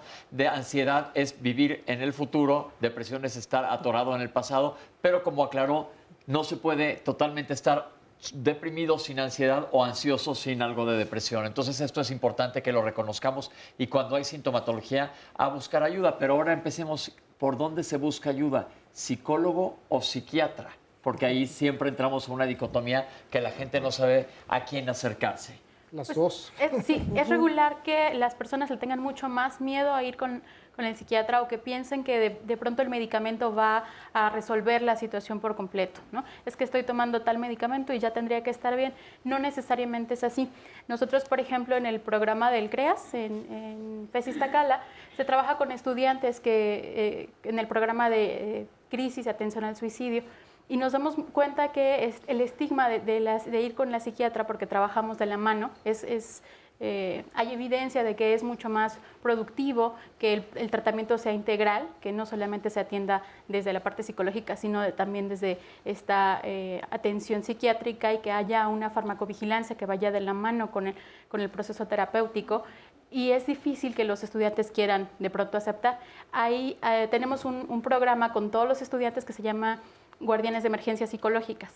Entonces se entrena a los estudiantes para que identifiquen cuando sus compañeros, cuando otras personas están teniendo cambios humorales, están teniendo dificultades y se acerquen a preguntar, que perdamos el miedo a preguntarle a la gente, ¿la estás pasando mal? ¿Qué está sucediendo? Que se ofrezca ayuda, no necesariamente consejos o no que se le quiera resolver la vida a las personas, sino ofrecer ayuda en 3 pasos, que es preguntar, persuadir y referir. Es decir, los grupos de autoayuda sí funcionan, para que no te sientas totalmente solo. Son definitivamente un apoyo. En cuanto a la gente piensa, voy a ir al psiquiatra y el psiquiatra no me va a ver y en 5 minutos me va a dar una receta. ¿Qué tan importante es la terapia? ¿El psiquiatra da terapia también o siempre se apoyan con un psicólogo? Porque yo creo que estamos en este foro, hay que aprovechar a disipar toda esta cantidad de dudas. Yo creo que es muy importante y hoy el aclarar esto, o sea, son 2 áreas de la salud mental complementarias que hoy día trabajamos siempre en conjunto, en todos los lugares donde ves, pues en todas las clínicas donde trabajamos muchos de nosotros, hay psicólogos y psiquiatras, o sea, es indivisible ya hoy día el trabajo en equipo, las actividades que hacemos unos y otros son complementarias y en algunas ocasiones podemos complementarnos, ¿no? Hay algunos estilos de terapias que manejamos ambos, los psicólogos y los psiquiatras, pero en muchas de las actividades hacemos actividades complementarias, la parte de diagnóstico médico, la parte de prescripción, las pruebas psicométricas, las intervenciones psicoterapéuticas. Entonces, la gran mayoría del tiempo hacemos un trabajo en conjunto, complementario. Entonces, casi siempre la respuesta es psicólogo y psiquiatra, que es donde vas a obtener el un mejor... binomio que funciona. Exactamente. Sí, a mí me gusta utilizar el término especialista en salud mental. Si tú te sientes mal, si crees que tienes depresión, ve a un especialista en salud mental, se te hará el diagnóstico y del diagnóstico, como en todas las enfermedades, se va a derivar lo que tienes que utilizar de toda la herramienta de tratamientos. Nos queda un minuto en este bloque, pero les voy a preguntar. Acuérdense que yo los lunes le tiro mucho piedra aquí a la charlatanería y no sé qué tanto se preste en psiquiatría para charlatanería. Vemos esos letreros de curo diabetes, enfermedades venéreas y depresión en 2 días. Los han visto. Sabemos que existe un Consejo Mexicano de Psiquiatría. ¿A los psicólogos hay un mecanismo regulador? Se supone que tendría que haber una organización. Pero sí hay ¿Cuál es? una regulación, no es como... ¿Como un consejo? Como un consejo necesariamente, pero hay como diferentes formas o diferentes formas de trabajar la... Sería importante ver que tengan cédula profesional, porque en este campo mucha gente que no está preparada se presta para trabajarlo. Perfecto. Tenemos que hacer un corte. Regresamos con ustedes. Estamos hablando de depresión. Vamos a ver qué debe de hacer la familia. No se vayan. Tenemos que tener en cuenta que para poder tratar adecuadamente la depresión necesitamos un abordaje global. Necesitamos ver que la persona empiece tanto esos cambios del estilo de vida, como hacer ejercicio, como empezar estos cambios en la alimentación, un proceso terapéutico como tal, terapias adecuadas que vayan dirigidas a la personalidad o a los problemas que tiene el paciente o la persona que está padeciendo esta enfermedad. Y también tenemos que tomar en cuenta esta parte psicofarmacológica. Estos tratamientos clásicos han ido evolucionando considerablemente alrededor de estos últimos años. Si bien en un principio aprendimos que muchos de estos fármacos hace pues ya más de 60 años se dieron por un efecto de serendipia propiamente, ahora ya cada vez estos antidepresivos son más específicos y son más globales en su forma de atacar este problema de la depresión. ¿Cuál es el tratamiento básico o cuáles son los tratamientos psicoterapéuticos o cuáles son los tratamientos psicofarmacológicos más adecuados? La verdad es que en cuanto al tratamiento psicoterapéutico tenemos que elegir el que sea más propio para cada persona. Es decir, va a haber algunas personas que les funciona más un abordaje psicoanalítico, algunas otras personas un abordaje cognitivo-conductual. Todas las formas o todas las ramas psicoterapéuticas tienen un perfil y un objetivo preciso. Conocerlas es deber de todos que tratamos esta parte de la salud mental. Tenemos que ver que muchas veces estas ramas, esta parte terapéutica, no basta para tratar la parte neurobiológica y que tenemos que dar un apoyo neurobiológico para poder hacer que estas cortezas, que estas funciones cerebrales empiecen a mejorar o se empiecen a incrementar o recuperar su normalidad. Estos fármacos es muy importante decir que no causan adicción, que es uno de los grandes tabús que existen. Los antidepresivos per se no causan un proceso adictivo. Lo que puede pasar es que si los retiramos antes de tiempo o si no les damos un tiempo adecuado para que se recupere el cerebro, vamos a tener estas vías en donde no se van a ver recuperado y recaemos en la depresión. Las otras terapias que se han estudiado, como la parte de la meditación, yoga, otros tipos de tratamiento, también han demostrado en épocas recientes cierto efecto neurobiológico en estudios de imagen, entonces también sabemos que nos pueden estar ayudando de una forma clara a tratar de alguna manera la depresión. Y es que sí, cada vez nos damos más cuenta que el tratamiento integral entonces pues tiene mejores resultados evidentemente, pero mucho ojo con lo que decía Pepe en el bloque anterior.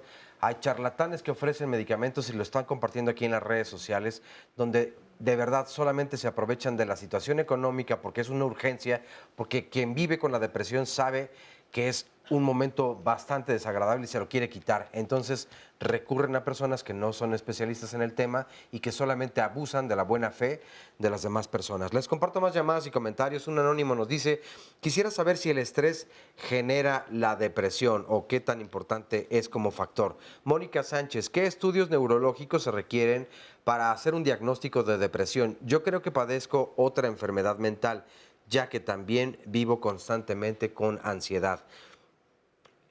Romana Huerta, a cada rato me acuerdo de mi mamá. Tiene 2 años que murió y lloro mucho, pero no quiero una vida con base en los depresivos. ¿De qué manera puedo sacar mi duelo? Esta otra llamada es de Edgar González. ¿Por qué encasillar un tratamiento para la depresión desde el ángulo alopático? Leticia García, ¿cuánto tiempo se necesita para superar los duelos? Y quiero saber si la depresión es hereditaria o hay algún otro motivo que pueda detonarla. Un anónimo nos dice, yo y mi hijo estamos diagnosticados como enfermos emocionales. Yo he tenido 3 intentos de suicidio y mi hijo lo ha hecho o los ha intentado 4 veces. Yo me atiendo, pero mi hijo está desempleado y no recibe atención. ¿Qué es lo que puedo o lo que podemos hacer?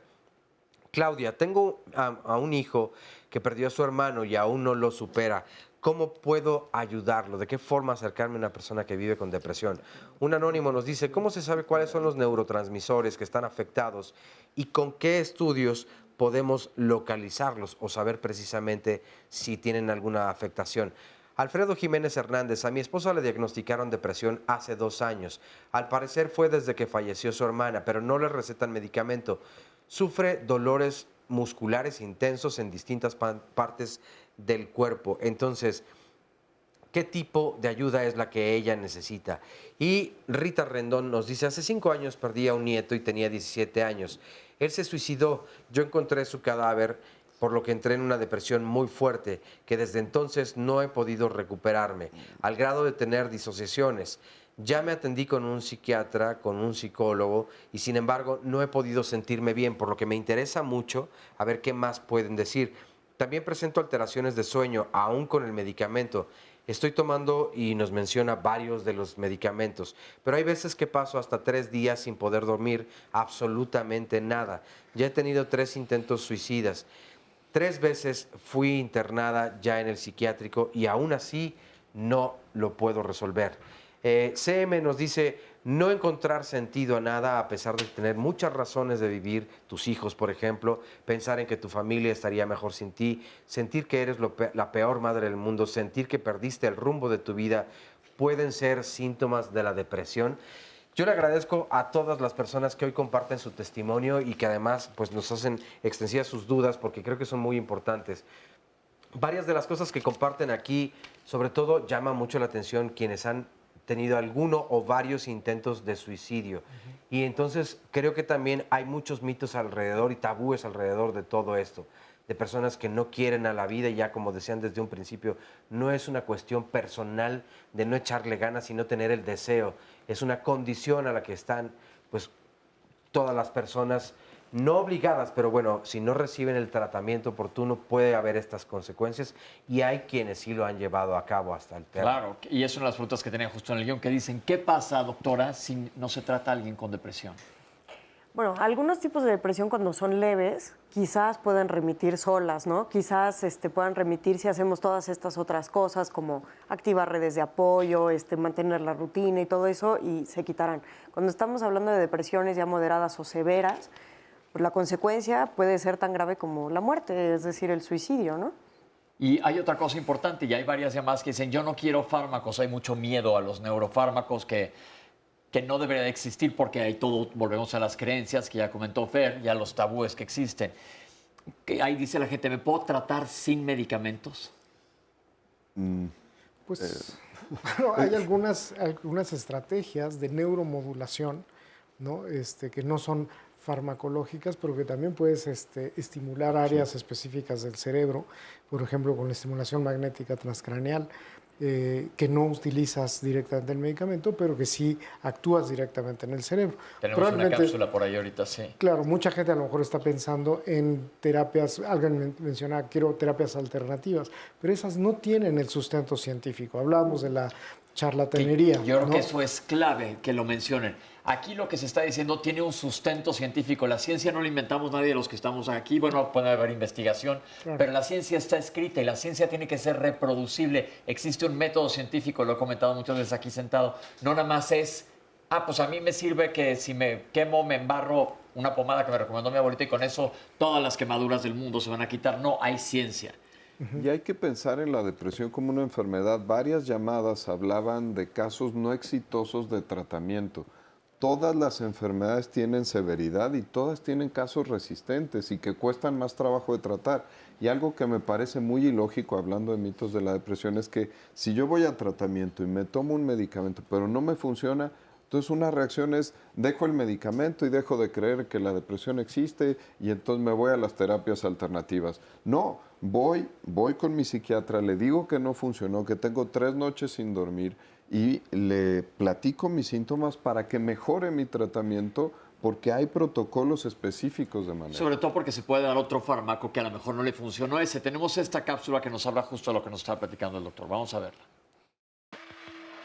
La terapia electroconvulsiva fue uno de los primeros métodos de estimulación que la medicina empezó a descubrir. Era una terapia que por su tipo de técnica, en un principio, hace muchos años, ocasionaba este proceso convulsivo. Estas convulsiones fuertes en donde mandamos una muy ligera carga eléctrica al cerebro, pero se hacían estas convulsiones. En la actualidad sigue siendo una técnica que se está utilizando, pero los cuadros que se hacían antes y las técnicas modernas son abismalmente distintas.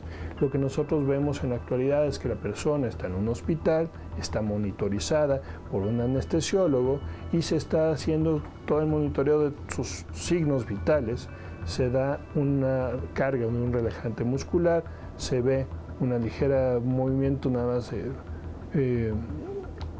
contractura muscular propiamente y vemos nosotros que este tipo de tratamiento sigue siendo muchas veces el gold standard para terapias antidepresivas. ¿Cuáles son las nuevas técnicas de estimulación?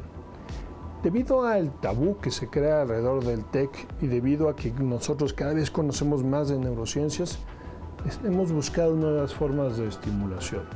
Dentro de estas, la más popular y la que primero se autoriza por la FDA es la estimulación magnética transcraneal. Nosotros conocemos ya ciertas regiones que se modifican con la parte de depresión. Si nosotros mandamos un impulso eléctrico a estas regiones, estas cortezas van a recuperar su función. Nosotros sabemos cuáles son las partes de nuestro cerebro que mueven nuestro brazo. Si yo mando un ligero impulso a esa región, nosotros vamos a mover la mano. Queramos o no, se mueve la mano.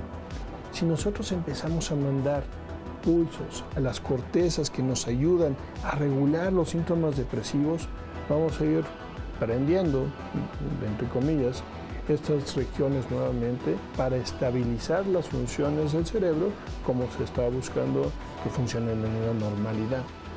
Este tipo de técnicas, a diferencia del TEC, son ambulatorias, es decir, la persona llega y sale el mismo día y no necesita que se anestesie ni nada. Por lo tanto, en la actualidad, alrededor de todo el mundo, son de las técnicas más utilizadas. Hay otras técnicas de estimulación, como la estimulación vagal, que requiere ya otro tipo de monitoreo y otro tipo de acciones, pero que por su naturaleza no son tan utilizadas. La terapia de corriente directa todavía se encuentra en algunos puntos en donde algunos investigadores han encontrado estos hallazgos clínicos de mejoría y otros no. Así que, aunque parece una técnica que va a ser prometedora en un futuro, todavía nos hace falta conocerla un poco más para el tratamiento específico de la depresión.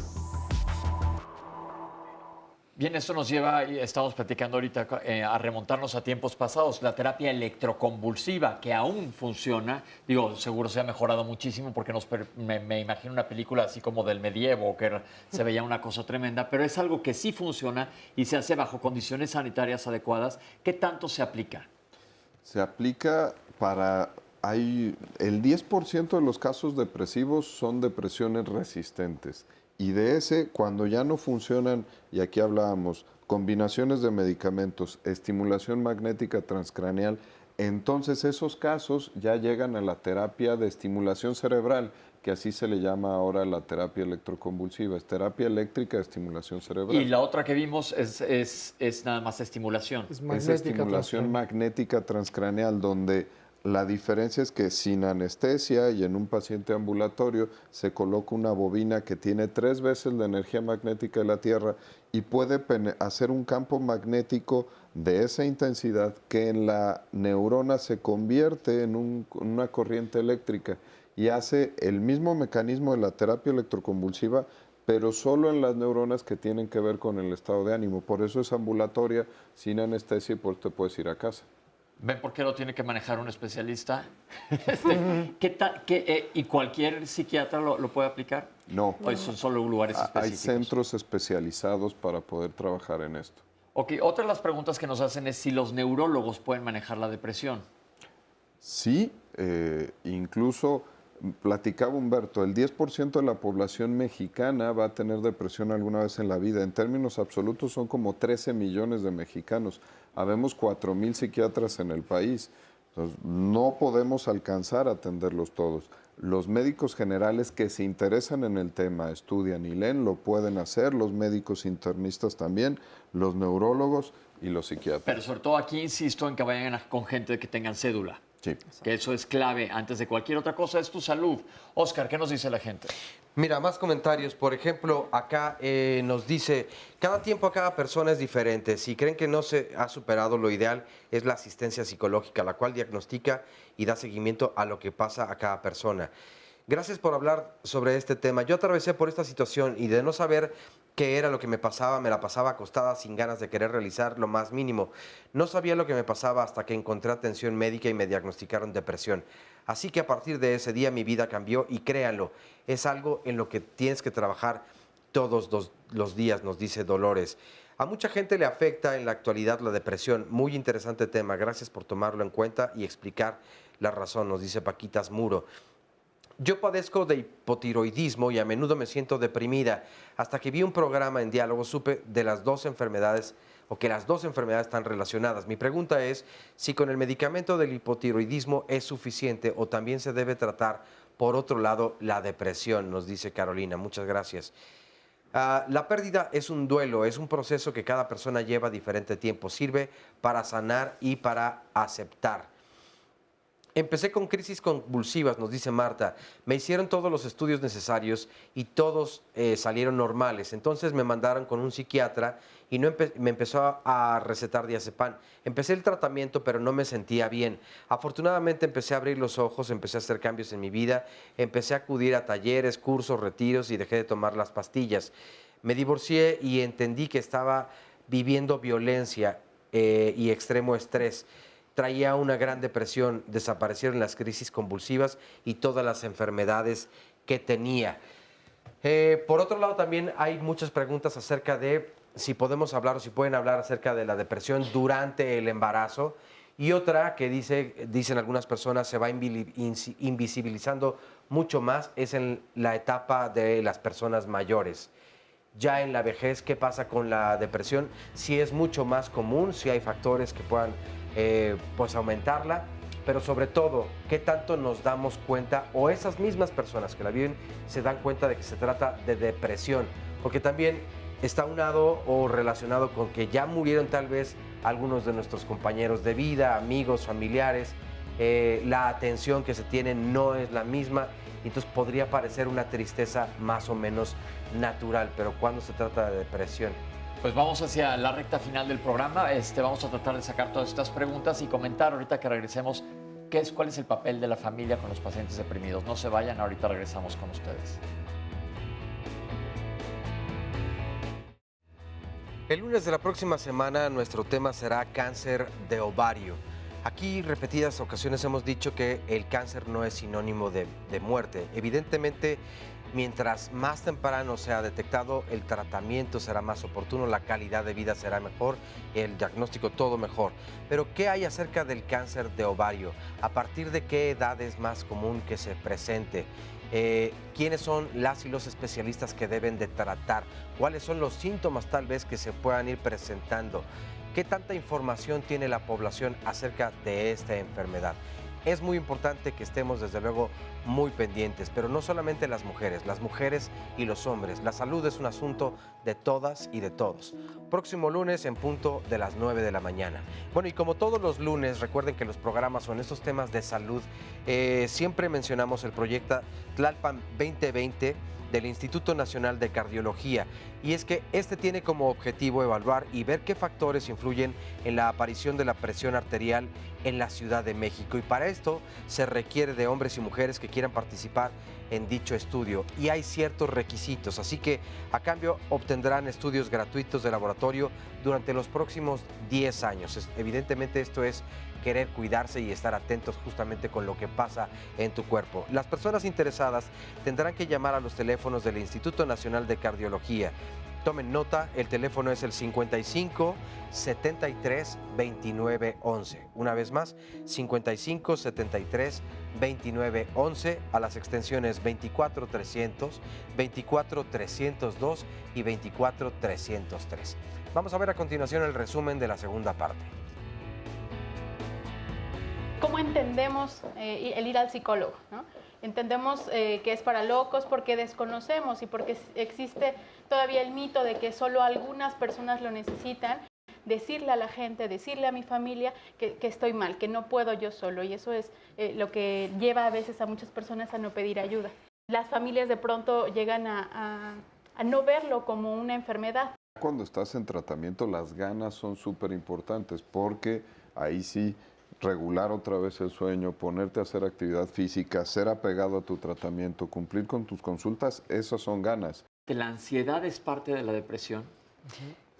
Sí, es muy difícil encontrar un estado depresivo sin ansiedad o un estado de ansiedad sin depresión. Hacer un traje a la medida en cada persona que lo está padeciendo. Lo mismo de las indicaciones desde el punto de vista de psicoterapia. Facilitarles el camino. O sea, algunas veces no puedes arrastrarlo, no, pero muchas veces con que les facilites las cosas. Déjale el teléfono ahí, puesto, mándaselo por WhatsApp, y algunas veces eso ayuda. O algunas veces hazle la cita y dile que lo vas a acompañar. Si lo hablo desde mi persona, eso le ayuda mucho al que está afectado para saber que la enfermedad está permeándose a todos los demás. Si mi esposa está deprimida, decirle, oye, estoy muy triste de verte tan mal, me siento muy mal, me siento impotente de que no te puedo ayudar, y de verdad quisiera que algo pudiéramos hacer juntos para que estés mejor. No tomar al paciente como el único que está mal, ¿no? Tratar de hacerles ver que aquí hay una dinámica que no está funcionando o que pues está afectando a todos. Cuando tú estás en depresión, estás con una discapacidad para monitorearte a ti mismo, a muchas de tus acciones. Psicólogo y psiquiatra, que es donde vas a obtener el un binomio que funciona. Exactamente. Ve a un especialista en salud mental, se te hará el diagnóstico, y del diagnóstico, como en todas las enfermedades, se va a derivar lo que tienes que utilizar de toda la herramienta de tratamiento. Doctores, ¿cuál es la recomendación para los familiares de alguien que está deprimido, que no sale de su casa, que está encerrado, que no abre cortinas? La familia se acaba desquiciando con esta persona. ¿Cuál es la recomendación? Hay pacientes que no se quieren tomar los medicamentos, no quieren ir al médico. ¿Qué pueden hacer los familiares que se desesperan, se desquician? Creo que es importante informarse sobre la enfermedad. De repente se enojan las familias con los pacientes porque desconocemos que incluso el no querer tomar el medicamento, el no querer levantarse es parte de la misma enfermedad. Creo que es importante informarse y preguntar y ser muy respetuoso con la persona. También preguntar cómo lo está viviendo y qué necesita. No necesariamente lo que yo creo que necesita es lo que el paciente va a estar. Pero, por ejemplo, yo tengo a alguien deprimido en mi familia. No necesito nada, déjenme en paz. esto que se hablaba un poco, persuadir, ¿no? Vemos, yo me siento triste porque te veo mal, yo identifico estas situaciones desde fuera, platicar cómo se está viviendo y ofrecerle diferentes alternativas, hacerle saber que no es algo que solamente la persona está viviendo, que hay muchas personas que están viviéndolo y que no es normal vivir de esa manera.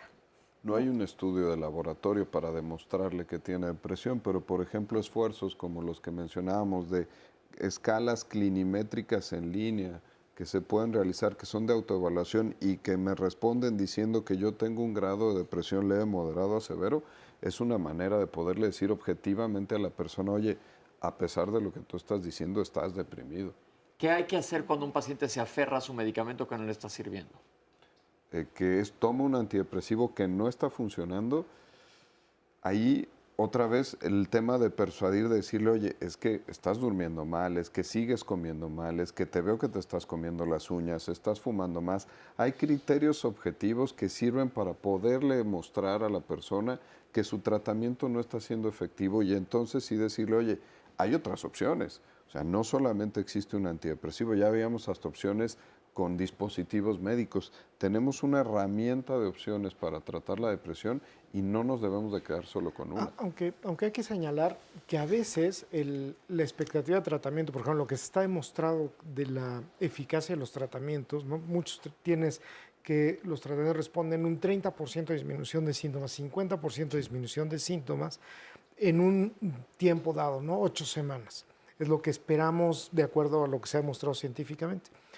Y sin embargo, a lo mejor el paciente espera un 100% de recuperación de los síntomas. Entonces, ahí hay que también dialogar desde el punto de vista médico y bueno, también la familia y el mismo paciente preguntar cuánto voy a reducir, ¿no? Entonces, hay que tener expectativas muy claras de cuál es la expectativa de reducción de síntomas, porque a veces uno puede tener, no me está funcionando el tratamiento porque no estoy regresando al 100% o estaba anteriormente. Exactamente. Y eso sí puede ser un tema de controversia, ¿no? Que a lo mejor no lo estés pudiendo llevar a lo que llamamos remisión, que es la ausencia completa de síntomas, que a veces es difícil o toma mucho más tiempo. ¿Qué tan importante es la frecuencia o la constancia de visitas con los médicos y con los psicólogos?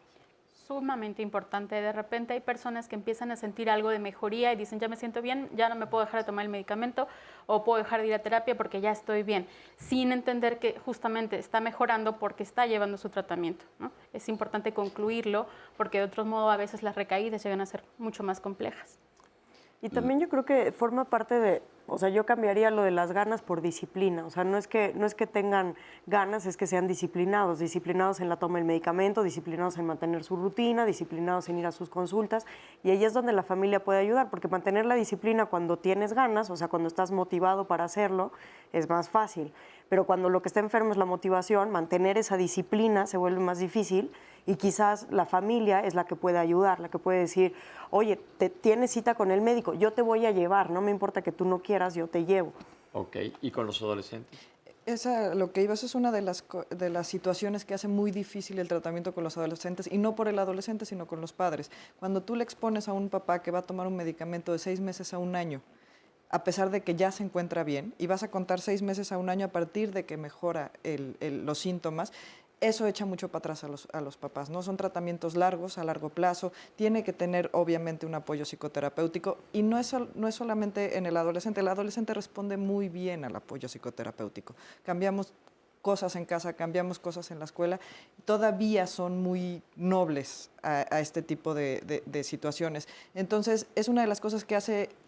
bueno, para mí, a mi forma de ver, que tiene que ver con estos tabús del medicamento, tiene que ver con el hecho de que, híjole, sí son tratamientos a largo plazo, le vamos a cambiar la personalidad, es que ya no va a ser como antes, vamos a hacer que sea diferente. Obviamente no tenemos tratamientos que cambien la personalidad, psicoterapia muy a largo plazo, pero no con un medicamento, pero el uso largo da mucho miedo. Bien, vamos a darle respuesta a las preguntas que nos han mandado. ¿Hay relación con el tamaño de la hipófisis y la depresión? Ninguna. Ok. Aunque sí hay muchas evidencias de anomalías en el eje hipotálamo, hipófisis suprarrenal, de variantes en el funcionamiento de ciertas hormonas en la depresión.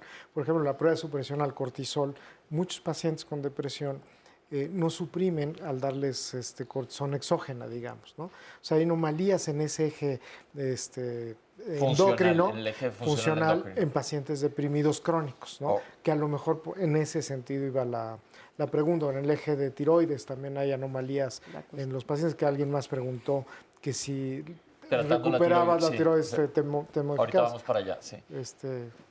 ¿Existe realmente la depresión post fin de semana? No. Ok. Yo creo que ahí hay que plantearse un cambio de vida. Perfecto.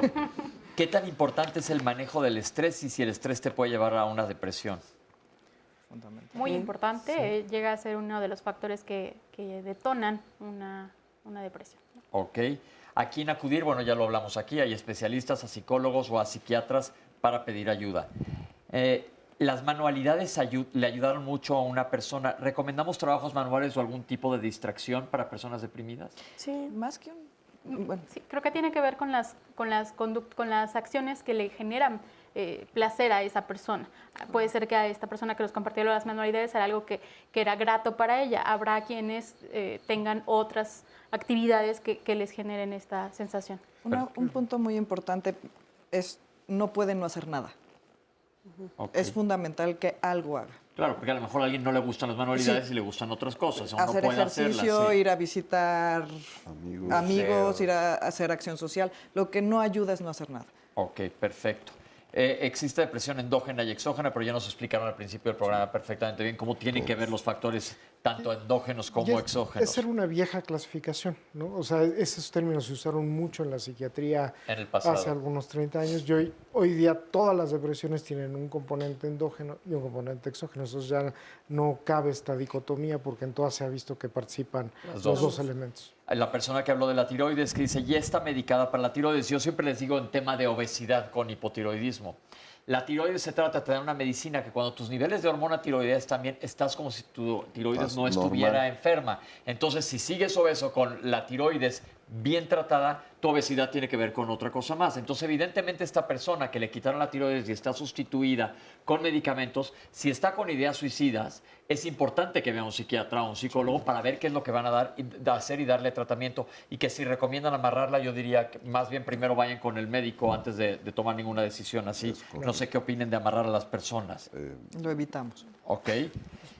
Los grupos de autoayuda ya nos contestaron que sí. Si el estrés lo genera, también.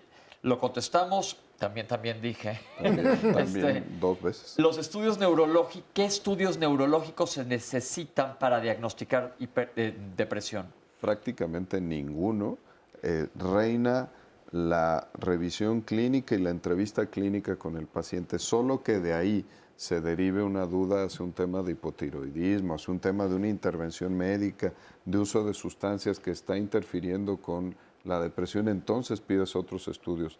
Pero sí hay que decir muy clarito que no hay un estudio que voy al laboratorio y me sacan sangre y va a decir que tengo depresión. Ese no existe, porque uno de los mitos es el tema del litio, que los niveles bajos de litio generan depresión. Eso no existe, todos tenemos litio en cero en la sangre, a menos que yo tome carbonato de litio prescrito por mi doctor y me lo quiera nivelar de acuerdo a mis niveles en sangre.